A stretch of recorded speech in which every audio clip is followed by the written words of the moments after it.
The first thing I noticed was the ceiling. It was the wrong ceiling. Mine has a water stain shaped like a boot in the upper left corner. I've been meaning to tell my landlord about it for 8 months. The ceiling was smooth and white, and so high up I had to squint to confirm it was actually there, because the morning light coming through the floor-to-ceiling windows was the kind of light that made everything look like a dream you weren't sure you were having. I sat up. Wrong move. The room tilted 45 degrees. I pressed my palms flat against the mattress. Silk, I registered distantly, not the target percale I'd fallen asleep on Friday night, and waited for the world to level itself back out. It did, slowly. And then I looked down. White silk. A slip dress, technically, though I hadn't brought a slip dress to the Clearwater Arts Festival. I'd worn jeans and my favorite red top, the one with the tiny buttons that always came undone at the worst possible time. Those were gone. This was someone else's. Had to be. It was $300 of fabric at minimum, maybe more, and it fit me the way things fit you when they're made to fit you, not just bought in the right size. Okay, think. Saturday night. Arts Festival in Clearwater. Glass of wine at the opening reception. 2 glasses. Maybe 3. Meredith kept handing me things and I kept taking them because the Sauvignon Blanc was cold, and it had been a genuinely terrible week at the gallery. The cascade installation had flooded the back room. My assistant had quit, and I'd been awake since Tuesday on 4 hours of sleep and sheer stubbornness. So I drank. I ate the little bruschetta things off the circulating trays. I stood in front of a 12-foot photograph of Tampa Bay at dusk, and I felt, for the first time in 6 days, like I could breathe. And then there was a man. There is always, in these stories, a man. He'd been standing near the back, which was notable because the back of the gallery at that point was where the real art was. Not the accessible pieces they put near the entrance to draw people in, but the harder, stranger work. The kind of piece that took 10 minutes of looking before it started to mean something. He was looking at a sculpture I'd curated myself, a tangle of copper wire and salvaged watch parts that my boss had called aggressively unmarketable when I'd pushed to include it. He was looking at it like he understood it. That's the thing that got me. Not the suit, which was charcoal and clearly expensive in the way things are expensive when no one is trying to prove anything. Not the way he held his glass, 2 fingers, barely touching it. It was the way he looked at the sculpture, like he had time for it. I'd walked over. I'd said something about the piece. He'd answered. We'd talked. After that, the night starts to blur at the edges. I remembered laughing. I remembered the patio, the salt in the air off the bay. I remembered thinking he smelled like wood smoke, and something clean, like rain before it hits the ground. I remembered his voice, low and unhurried, the kind of voice that made you lean in without deciding to. What I did not remember was how I got here, wherever here was. I swung my legs over the side of the bed and stood up carefully, the way you stand when you're not entirely sure your legs are going to participate. They did. I crossed to the window, Tampa Bay, maybe 15 floors below. The Skyway Bridge in the distance, downtown behind me, judging by the angle. So, still the city, that was something. I turned around and really looked at the room. It was the size of my entire apartment. Dark wood, clean lines, nothing excessive. But the kind of nothing excessive that cost more than something excessive would. A single piece of art on the wall, a small oil painting, maybe 8 inches by 10, a fishing boat on gray water, the kind of thing you bought because you loved it, not because it matched anything. My red top was folded on a chair by the door. My jeans were there too, my shoes, my bag. I was reaching for the bag when the door opened. He was already dressed. Charcoal again, this time a jacket over a white shirt, the collar open. He had a cup of coffee in each hand, which was either extremely presumptuous or extremely optimistic, and he looked at me the way you look at someone when you've been waiting for them to wake up and you've decided in advance to be calm about it. "Good morning," he said. "Whose room is this?" "Mine." He held out the second coffee cup. I didn't take it. He set it on the dresser. "You can have it if you decide you want it. How did I get here?" He tilted his head, just slightly, like the question was interesting. "You don't remember. I'm asking you, I know." He crossed to the chair nearest the window, not close to me, I noticed, not crowding, and sat down with his own coffee. Easy, unhurried. The same way he'd stood in the gallery. "You were unwell toward the end of the evening. I didn't think it was responsible to let you leave alone." "Unwell," I repeated. You'd had several glasses of wine and you were exhausted, you told me. A slight pause. Something moving behind his eyes. Quite a lot about the past week. The flood, the Vasquez piece. Your assistant. Oh God. You talked for about 40 minutes, he said, and there was something in his voice that was almost gentle. Then you fell asleep in the car, and you brought me here instead of taking me home. You didn't know your address. I opened my mouth, closed it. That was actually possible. When I'm that tired and that wine-warm, geography goes first. I've been known to forget my own zip code. You could have called someone, I said. You unlocked your phone to show me a photo of the sculpture, the copper one, and then you put it in your bag and went to sleep. I didn't go through your bag. I looked at my bag on the chair. I looked at him. The clothes, I said, were yours. You were uncomfortable. You asked to change. A pause. My assistant brought something from the hotel shop downstairs. I wasn't in the room. Hotel. So this was a hotel. That reframed things slightly, though not entirely. Your name, I said. I know we talked last night, but I need you to say it again while I'm sober. Something crossed his face that might, in different light, have been amusement. Lawson, he said. Beckett Lawson. Beckett Lawson. I turned that over in my mind and felt nothing except a faint procedural sense of familiarity. The kind where you know you should know something, but the file hasn't loaded yet. Nadia Reyes, I said. I work at the Hargrove Gallery. If you Googled me, you already know that. I haven't Googled you, he said. I didn't know if I believed him. I picked up the coffee. The file loaded about 20 minutes later, in the bathroom, while I was washing my face with a hand soap that probably cost more per ounce than my monthly transit card. Beckett Lawson. I knew that name from the arts funding circuit. He was on the board of 3 foundations, 2 of which I'd sent grant applications to in the past year. He'd made his money in. I was pulling from fragments, conference gossip, things Meredith had said, private equity originally.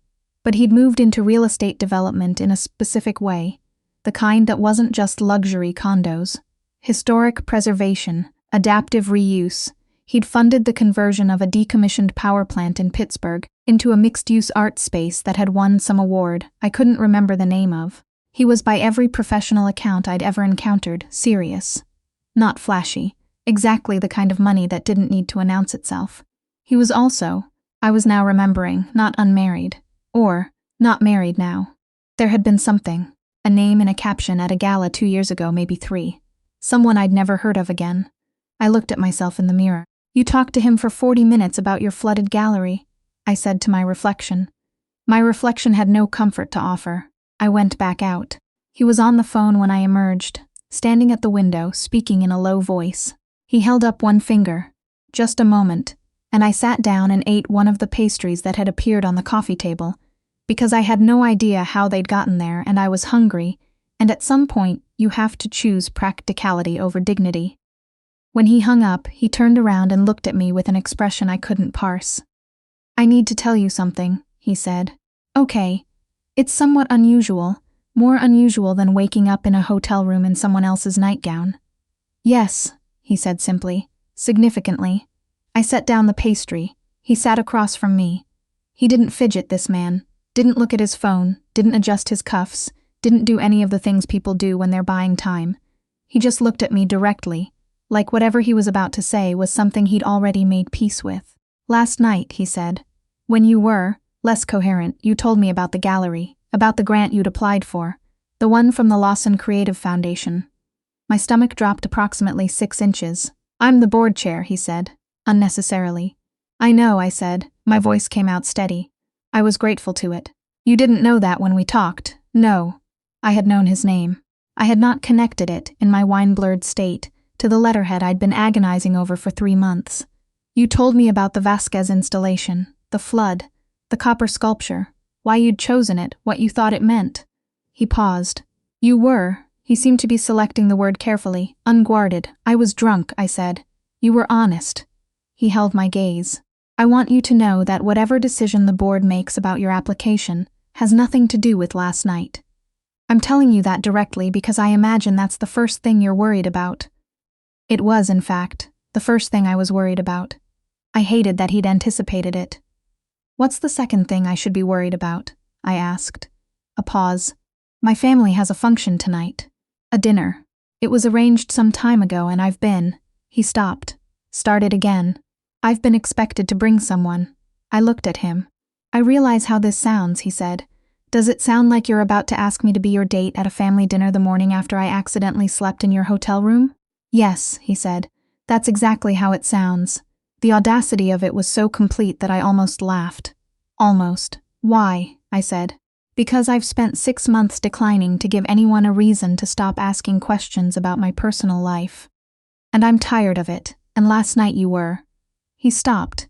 You were the most interesting person I'd talked to in longer than I want to admit. And I would like to have a conversation with you that neither of us will forget in the morning. The silence that followed was the kind you could hear. That's a terrible idea, I said. I know, he said. I know it is. I called Meredith from the lobby while he settled the room. Where are you? She said, before I could speak. I've been calling since 9. I'm fine, I said. I'm downtown. I need you to Google something for me. I need you to explain where you've been since. Meredith. Beckett Lawson. What do you know about him? A pause. I heard her typing. Board chair of the Lawson Foundation. Real estate. Former. Oh, he's the one who did the Pittsburgh power plant thing. Nadia, why are you asking me about? Is he connected to anything I should be afraid of? Another pause, longer. What kind of afraid? Any kind. He's in the Tampa Bay Business Journal, like every 6 weeks, she said slowly. Preservationist stuff. A thing about the Ybor City Adaptive Reuse Project. He testified at a city council meeting about historic building codes. He seems profoundly unbothered by public attention. A beat. He's also apparently been photographed at 2 separate wildlife conservation fundraisers with a very distinguished-looking golden retriever. I exhaled. Nadia, Meredith said. What is happening? I'll tell you tomorrow, I said. Save me a coffee. The dinner was at a house in Hyde Park that had been in someone's family since the 1920s. Original craftsman details, wide front porch, the kind of garden that took decades, and an agreement between generations to get right. I noticed all of this the way I always notice buildings, involuntarily, the way you can't stop your brain from doing what it was trained to do. Beckett noticed me noticing. My grandmother bought it in 1987, he said. She was very invested in the idea that beautiful things should be lived in, versus preserved at a distance. He glanced at me sideways. I suspect you agree with her. He wasn't wrong. His grandmother was named Frances, and she was 81. And she had the posture of a woman who had never once in her life allowed a chair to tell her who she was. She looked at me when we walked in with an expression of, not surprise, exactly. Assessment. You're not Caroline, she said to me. No, I said. I'm not. I'm Nadia. Good, Frances said, with a finality that suggested Caroline had not made a favorable impression and she was glad to be done with it. Come sit with me. Beckett can fend for himself for 5 minutes.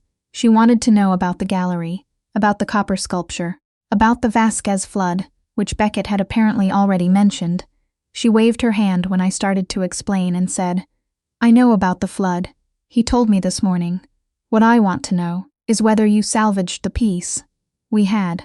I'd been the one who'd moved it, single-handedly, at 2 a.m. while the restoration crew worked on the walls, because I didn't trust anyone else to handle it the way it needed to be handled.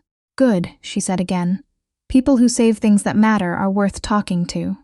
It was the strangest compliment I'd ever received. I kept it anyway. The dinner was 8 people.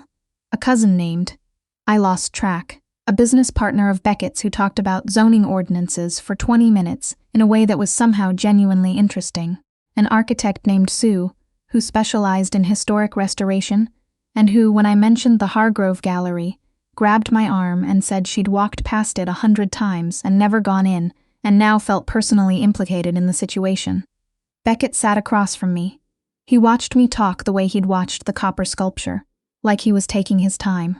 Like there was no hurry. Over dessert, key lime pie, Frances had made it herself.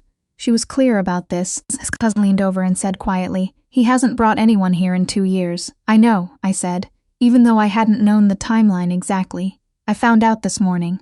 The cousin blinked.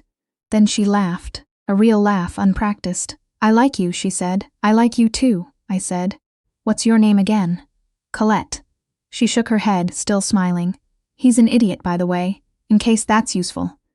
Every piece of information is useful, I said. He drove me home around 10. We were quiet for most of it, the comfortable kind of quiet that is its own kind of conversation. The Foundation's board meets in 3 weeks, he said, when we were 3 blocks from my apartment. I know, I said. I recused myself from the vote on your application this morning. I turned to look at him. He kept his eyes on the road. Before or after you asked me to dinner? I asked. Before. A pause. While you were in the bathroom? I thought about that. The conflict of interest would have been, even if nothing had happened last night, we'd met, we'd talked, the application was in front of the board. I should have done it sooner. He glanced over briefly. I'm telling you so, you know the decision will be entirely separate from anything between us. Anything between us, I repeated. If there is anything between us, he said. That's not a given. I'm aware last night was extremely strange. I was going to say unexpected. For both of us, I said. He pulled up in front of my building. 3rd floor, 2nd window from the left. I'd been there 4 years and the super was still confused about my name. He looked up at it. The water stain, he said suddenly. I stared at him. How do you know about the water stain? You told me, last night. You said it looked like a boot. He looked back at the window. You said it's been there for 8 months, and you've been meaning to report it, and you haven't because you feel guilty about bothering people. I felt something shift somewhere in my chest. Something small and specific. That's a very particular thing to remember, I said. You told me a lot of particular things, he said. I remember all of them. I didn't say anything for a moment. The bay air came through the cracked window, salt and cut grass, the specific smell of late spring in Tampa that I'd stopped noticing because I'd been here long enough to take it for granted. I have a cat, I said. His name is Broker. He's orange and opinionated, and he was extremely annoyed when I didn't come home last night. I know, Beckett said. You mentioned him. You seemed more worried about him than anything else. I was more worried about him than anything else. He's fine, Beckett said. Presumably, he's fine, I confirmed. I texted my neighbor. I got out of the car. Then I leaned back in, through the open door. The conversation we had last night, I said. Was it actually as interesting as you remember? Or is that just the way things feel at a wine festival at midnight? He looked at me for a long moment. Come to dinner Friday, he said. Find out. I stood on the sidewalk and watched him drive away, and then I went upstairs and opened the door, and Broker walked directly over my feet in a figure 8, which was his way of being furious with me, and I sat down on the floor of my kitchen at 10:30 on a Sunday night and let him do it. I thought about the ceiling. The smooth, high ceiling, the morning light, the way a man I'd just met had remembered the exact shape of my water stain. I thought about the copper sculpture, still in the back of the gallery, dry now, every wire intact, something I'd carried out of a flooding room at 2 in the morning, because it mattered and I couldn't explain that to anyone in a way they'd understand. I'd tried to write it into the grant application, and the language had come out wrong. Too formal, too careful. The thing I'd actually felt hadn't made it onto the page. He'd understood it from a 40-minute conversation I didn't remember having. That was either the most dangerous thing that had ever happened to me, or the most interesting. I was almost certain it was both. I picked up my phone and texted Meredith. I'll tell you tomorrow. Don't cancel our coffee. Then I looked at Broker, who had settled into my lap with the air of someone who was not forgiving me, but was willing to table the discussion. I met someone, I told him. He blinked once, slow, which from Broker means, proceed but carefully. Yeah, I said, that's what I thought too. I didn't sleep for a long time. Not because I was anxious, exactly. More because something had shifted, and I was trying to figure out where everything had landed, the way you take inventory after a minor earthquake. Not checking for damage, just trying to understand the new shape of things. The application was out of his hands. That was real. Whatever he'd felt watching me talk about salvaging that sculpture was real, or at least it was something, and something is more than I'd had in the building I'd walked into last night. Friday was 6 days away. I could do 6 days.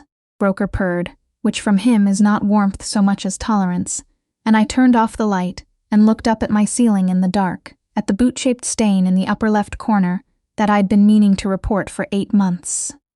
Somehow, for the first time, it looked exactly right where it was.